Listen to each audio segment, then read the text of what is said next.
E aí? 3, 2, 1. Olá, estamos começando mais um Contraponto, né? E hoje vamos continuar falando das muitas, da diversidade de Belo Horizonte, né? Que o telespectador, né, precisa, já conhece muita coisa, precisa conhecer mais, né? Como essa cidade pulsante que apresenta aí um monte de perspectivas, de lutas, de soluções, né?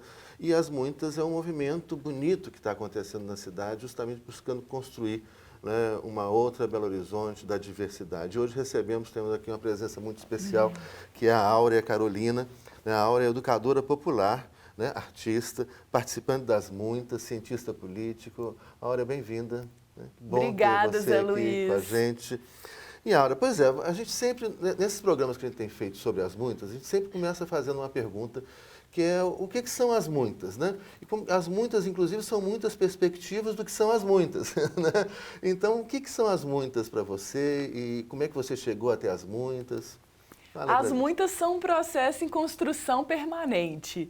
Hoje eu entendo como uma movimentação autônoma de pessoas que têm acúmulos em diversas lutas sociais e outras que não têm atuação em movimentos, que se propõem a fortalecer um campo comum de atuação política na cidade, da resistência popular e mirando uma incidência sobre o sistema político, para que essas lutas consigam influenciar o rumo das políticas públicas e das decisões que afetam a coletividade na cidade.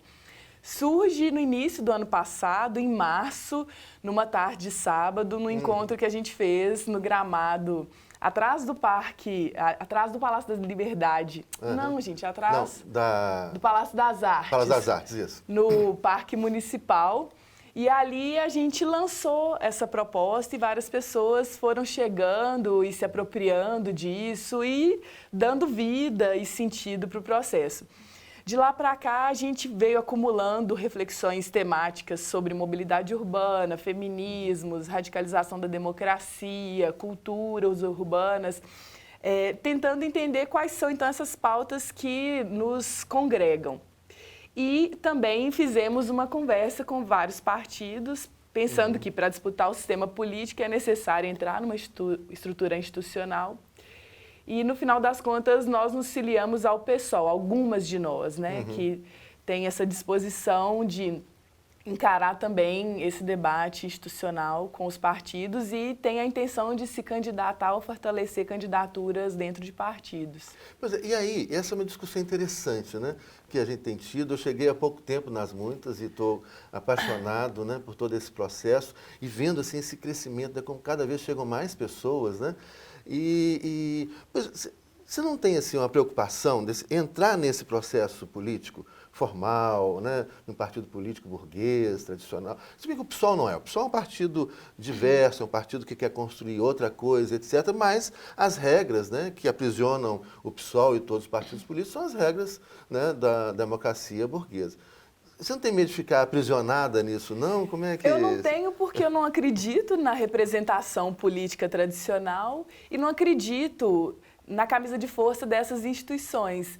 Por outro lado, é necessário ocupá-las porque é ali que as grandes decisões são tomadas e a gente pode fazer alguma diferença entrando nesses espaços. Então, se a gente entra com essa postura e já sabendo por que é que nós entramos, desconfiando e sabendo que ali a gente não vai conseguir fazer transformações radicais na sociedade, mas talvez pequenas mudanças e influenciar de um jeito positivo, aí eu fico mais tranquila. Então, o sentido mesmo é melhorar a condição de vida das pessoas. E a gente pode fazer isso por meio do Estado, ainda que seja uma estrutura historicamente feita para dominação de grupos. Isso, né? Então, não tenhamos ilusão de que a gente vai chegar e revolucionar, porque o jogo não é assim. E a história ensina para a gente que a esquerda muitas vezes se frustrou com essa imaginação. Então, redução de danos mesmo, porque isso importa na realidade das pessoas. A gente está falando de gente que tem as vidas ameaçadas porque são negras, porque são mulheres,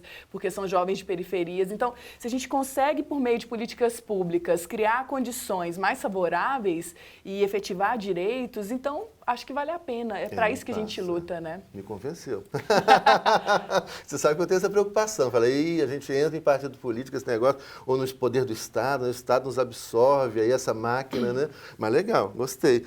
E assim, pois é, e a sua luta? Sua luta muito... A gente vive em Belo Horizonte, não só em Belo Horizonte, mas nós estamos falando aqui da nossa cidade, dos problemas da nossa cidade, das soluções da nossa cidade. Estou aprendendo com as muitas que a gente pode construir uma outra cidade completamente diferente, com muito pouco, né, mas com muita vontade política e muito pouco recurso. A gente já faz diferente. Mas a gente tem algo muito grave aqui, que é a violência, e principalmente a violência contra a juventude negra. Né? São dezenas de assassinatos por mês na cidade de Belo Horizonte contra jovens negros. Fala um pouco dessa luta, que eu sei que é uma luta sua também, né? Além da luta pelas mulheres, pela diversidade de gênero, mas fala um pouco aí da questão da juventude negra em BH. Belo Horizonte é uma das cidades mais violentas, não só para a juventude negra, mas como para as pessoas trans, as mulheres trans, as mulheres. É uma capital que não garante políticas públicas para a proteção desses sujeitos. E a juventude negra e periférica sofre as consequências de um sistema racista, excludente, que há séculos funciona nesse país e que na nossa cidade é acirrado, como nas grandes cidades e metrópoles brasileiras, mas aqui há uma especificidade que é o descaso total do poder público, não é só privilégio de Belo Horizonte, mas em outras cidades há avanços em termos de políticas públicas e aqui há anos a gente tem amargado uma indiferença por parte do poder público e isso tem efeitos no acirramento desse fenômeno que é o genocídio da juventude negra, que não é só a matança física, que é a expressão mais dramática, mais brutal, mas é a eliminação das possibilidades de existência, é a criminalização das culturas juvenis, é a percepção negativa que se tem sobre a juventude negra e periférica, de que são potencialmente criminosos e perigosos para a sociedade, é achar que o funk, o rap, o picho e outras linguagens próprias da juventude são problemas sociais ou que seus modos de vida são piores. Então, esse desprezo que é legitimado socialmente, que nos meios de comunicação tradicionais aparece o tempo inteiro, né? É preciso punir esses meninos, redução da maioridade penal. Enfim, esse negativismo associado a essa população contribui para que a gente tenha esse quadro atual. E em Belo Horizonte a gente não tem encontrado muitas saídas no lado do poder público. Na sociedade tem muitas experiências maravilhosas, incríveis, e as muitas tentam potencializar isso, mostrar que tem uma força enorme acontecendo, uma vitalidade, né? Soluções sendo testadas, sendo experimentadas, e as juventudes, sem dúvida, são fundamentais nesse processo, até para a gente viver a cidade com festa, com criatividade, com ousadia, com liberdade. Pois é, a saída, o caminho, né, para a gente sair e construir outra coisa, talvez sejam, então, essas micro-revoluções diárias, né? Esse agir em pequenos espaços diários, esse agir em rede, né? Você acredita nesse caminho? Eu acredito demais nisso, aliás, é o que me dá esperança, porque se a gente olha para a democracia institucional, a gente desespera, assim, tem vontade de sumir do planeta. Mas pensando na democracia como convivência, como valor, um princípio humano, assim, que a gente pode lidar com os conflitos de forma respeitosa, aí sim eu vejo possibilidades de superação de grandes contradições, né? E isso vai ganhando escala também. Dentro de casa, os feminismos ensinam isso, né? Que a democracia se dá na intimidade também, no mais próximo. E isso vai ganhando espaço em todas as instituições, na família, nas igrejas, nas escolas, no Estado. Então, e você vê assim que a gente tá caminhando, né? Nós estamos caminhando para essa transformação. Você assim, você está em Belo Horizonte há quanto tempo? Você não é de Belo Horizonte, né? Não, eu nasci em Tucuruí, no Pará. Ah, Pará, terra Meus boa. pais trabalharam na construção da hidrelétrica lá nos anos 80. Eu vim de lá com 3 anos, então eu sou criada aqui mesmo, já morei em outros lugares, eu me sinto assim, mas sou também migrante nesse país.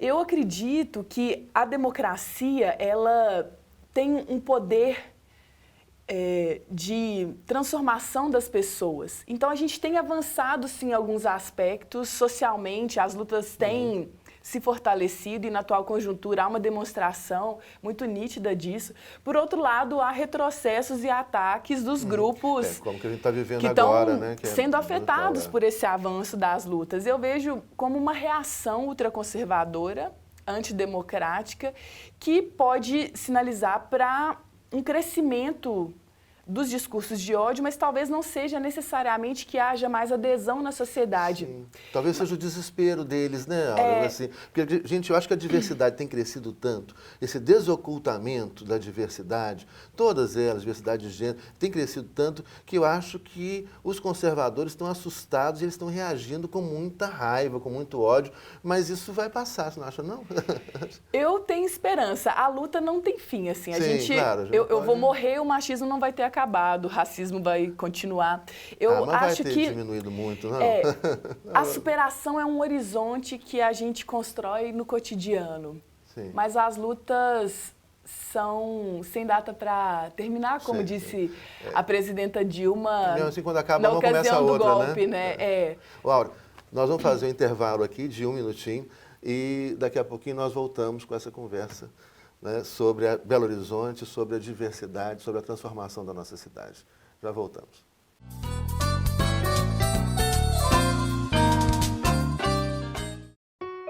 O Brasil é o país onde mais se mata no mundo. Esta violência vem crescendo. De 1980 a 2012, a taxa de homicídio aumentou 148,5%, totalizando mais de 1.200.000 vítimas. Os números da violência brasileira ultrapassam os de zonas de guerra. Cerca de 170.000 pessoas foram mortas nos 12 maiores conflitos mundiais entre 2004 e 2007. No Brasil, foram mais de 192.000 homicídios no mesmo período. Mas a violência não atinge toda a sociedade brasileira de maneira igual. Afeta principalmente os jovens de 15 a 29 anos, que em 2012 foram a maior parte dos mortos por homicídio. Os jovens correspondem a 26,9% da população brasileira. Anualmente, 30.000 morrem vítimas de homicídios, o que são 82 jovens por dia, ou 7 a cada 2 horas. A cada 2 dias é como se caísse um avião só com jovens. No Brasil, apenas entre 5 a 8% dos homicídios são levados à justiça, o que alimenta o ciclo de violência e sensação de injustiça. Entre os jovens mortos, mais de 90% são homens e 77% são negros. Em algumas capitais da região Nordeste, a taxa de homicídios de jovens negros é 10 vezes maior do que a média nacional, que é de 29 a cada 100.000 habitantes. Mais chocante que esta realidade, só a indiferença. Você se importa? Queremos ver os jovens vivos. Chega de homicídios. Participe da campanha Jovem Negro Vivo. Assine o manifesto no site da Anistia Internacional.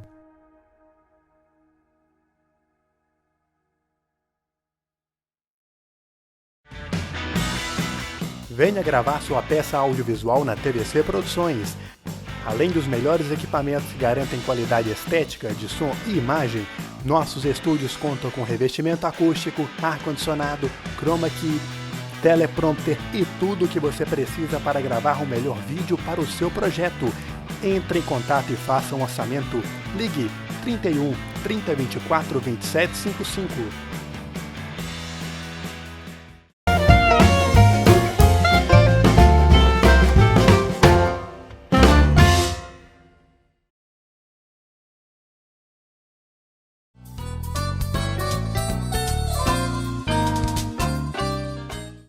Olá, estamos de volta com o Contraponto e hoje recebendo a Áurea Carolina, educadora popular, né, participante das muitas, cientista política, artista, cantora. Nós não falamos isso no primeiro bloco, né? Você faz parte de vários movimentos, né? E Pretas em Movimento também, né? Na luta aí da cidade, na luta enfim, contra a discriminação, contra a violência e pela diversidade. Pois é, Áurea, eu queria que você falasse, no primeiro bloco, você tocou no assunto que é muito importante, né? A questão da arte popular, das manifestações, da liberdade de expressão, né, das pessoas na cidade, e entre essas formas de liberdade de expressão, o picho, que é muito discriminado, muito combatido, as pessoas, né, já torcem o nariz, falam, nossa, está enfeiando a cidade, etc. E tem uma coisa, um preconceito forte, que eu estava imaginando aqui quando você falava, que, por exemplo, o que enfeia as cidades, esse monte de propaganda de cartaz, isso é horroroso, né? E ninguém fala mal, vamos tirar esses outdoors horrorosos, essas propagandas atrás do ônibus, essa poluição visual e essa coisa de perseguir o picho, de criminalizar o picho, né? Inclusive, tem pessoas presas por causa disso. Fala aí mais sobre essas manifestações. Assim, essa repulsa ao picho e a várias culturas juvenis tem a ver com a lógica racista, excludente, o modelo de cidade mercantilizada, em que as empresas e o capital têm prioridade em detrimento das pessoas. E o picho é uma linguagem que grita, de rebeldia, subversiva, que mostra que há outras formas de existir nessa cidade. E é uma linguagem também que comunica entre grupos que se reconhecem, que se legitimam e que, de alguma maneira, interagem com o espaço público, mas desafiando essa lógica conformada, conservadora, padronizada de ser, né? Então, a publicidade, que é algo que ninguém perguntou pra gente se deveria estar estampada por aí, né? Na traseira de ônibus. E que é horrorosa, né? Que é horrível sexista, e muitas vezes violenta. Violenta, machista, aquela coisa, né? Ela existe sem muito questionamento no cotidiano. No entanto, o picho é essa cultura demonizada. E aí há também um cerco de repressão, de perseguição crescente, que tem também respaldo nessa cidade mercantilizada, que a gente precisa denunciar e fazer enfrentamentos. Por isso, a necessidade da gente ter influência nas políticas públicas e nesses espaços em que as decisões são tomadas, né? Porque ali há pessoas que não têm compromisso nenhum com um debate tranquilo, em que os pichadores, inclusive, possam ser ouvidos e falar das suas vivências. Isso, eles estão querendo, né, ser ouvidos, né? Ali é uma expressão, uma liberdade de expressão, né? E eu, assim, até, obviamente, o telespectador às vezes pode pensar, mas picharam meu muro, eu pintei, não sei, eu pinto de novo, picho de novo, não com raiva, mas não se trata disso, né? É uma outra coisa, é um diálogo que precisa ser estabelecido na cidade e a gente não vai resolver essas questões com violência, com agressividade, com raiva, com ódio, né? E as pessoas hoje estão muito, acho que envolvidas por essa mídia, né? De respostas muito raivosas, né? Fascistas, às vezes, e é o diálogo, né? É ouvir essas pessoas que estão querendo falar, Sim. né? Essa tentativa de eliminação do outro absoluto, né? A diferença como um problema fundamental, isso tem nos levado a uma sociedade muito adoecida, muito triste, né? Violenta e de uma violência que vai sobrar para todo mundo, né? Isso que as pessoas acham que, quando ela comete violência, que não, a violência só vai gerar mais violência, né? Isso é uma lei universal, ela volta para todas nós, né? De diferentes maneiras, não tem ninguém que passa batido, né, incólume à violência. E esse discurso de ódio, ele retorna também como uma insegurança generalizada, um temor de que a qualquer momento você pode sofrer um ataque, né? Uma paranoia mesmo, coletiva, individual também, que as pessoas alimentam e que se a gente não prestar atenção e colocar limites nisso, daqui a pouco é impossível ter uma sociedade saudável. Olha, você foi cantora, né? Eu ainda não te ouvi cantando, eu quero ouvir. Fala um pouco sobre o rap, você foi cantora de rap, hip hop. Como que a arte, a música, ela pode ajudar a denunciar tudo, e não só denunciar, mas também construir um outro caminho aí. Sim.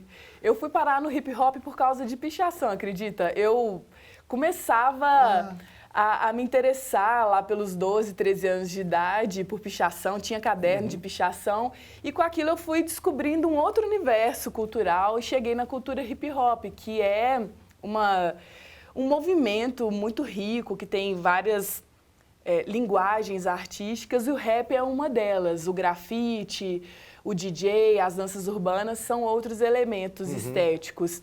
E eu me tornei cantora de rap porque eu gostava de poesia também. Isso no início dos anos 2000. E eu brinco hoje que eu sou MC aposentada, porque eu parei de cantar como é que você aposentou? Em 2009. Mas o hip hop é, sem dúvida, uma grande escola política, de convivência, de ensinamentos de rua e que me formaram como ativista política, essa lutadora que eu sou hoje tem muito da minha origem na cultura hip hop. E que é um fenômeno que tem uma grande pulsação na cidade, no mundo inteiro, né? O hip hop é uma cultura da diáspora africana, dos periféricos, das pessoas que resistem. Surge no final dos anos 70 nos Estados Unidos, enfim, num contexto de muita resistência. E são culturas que também não encontram respaldo nas políticas públicas, de reconhecimento, de fomento. As políticas culturais ainda operam majoritariamente naquela lógica da cultura elitizada, a cultura que merece ser valorizada, né? Aquela do eixo mais tradicional. E essas culturas ou subculturas, né, como às vezes são taxadas pejorativamente, elas precisam sim ter um lugar. Sim. Não, eu acho que lembrar o telespectador que todas as culturas, o conhecimento, a diversidade, ela é complementar, né? E a gente tem muito essa lógica assim, hierárquica, né? O que seria a grande cultura? É a que vem da Europa, né? E não também qualquer cultura que vem da Europa, porque você tem a cultura popular europeia, diversa, riquíssima, mas a música erudita, não que é tudo muito importante, mas toda a cultura é muito importante. E elas são complementares, né? Olha, nós temos aí 30 segundos e eu queria... Passa rápido demais, né? Uma conversa boa demais, mas eu queria que você falasse dessa sua mensagem final, assim, sobre o seu ativismo, sobre como é que nós vamos transformar essa cidade aí. Maravilha. Eu sou uma feminista interseccional. Eu acredito que não dá para pensar em igualdade de gênero sem pensar em igualdade racial, em tratar das questões de origem socioeconômica nos territórios, a diversidade sexual. Então, é por aí que eu tenho construído uma luta ao lado de muitas aliadas, né, que também defendem justiça de gênero, justiça racial, socioambiental. E são essas pautas que nós temos defendido na construção das muitas, pela cidade que queremos. E eu sou pré-candidata vereadora. Nesse movimento nós lançamos algumas pré-candidaturas, todas comprometidas com um processo coletivo, né, de colocar seus corpos à disposição, construir mandatos abertos, coletivizados. E acredito que a gente pode fazer uma diferença importante na cidade, viu, Zé? Olha, muito obrigado, viu? Sensacional. Eu acho que esses programas, essa série de programas estão sendo riquíssimos para a gente conhecer mais a nossa cidade, né? Às vezes a gente fica assim naquela vida tribulada, de casa para o trabalho, trabalho para casa, né? E vai conhecendo toda essa pulsação de Belo Horizonte por transformação, por diversidade, né? E com certeza nós vamos conseguir construir uma cidade muito melhor do que essa está aí. Muito obrigado, Aura, muito obrigado pela audiência. Até o nosso próximo programa.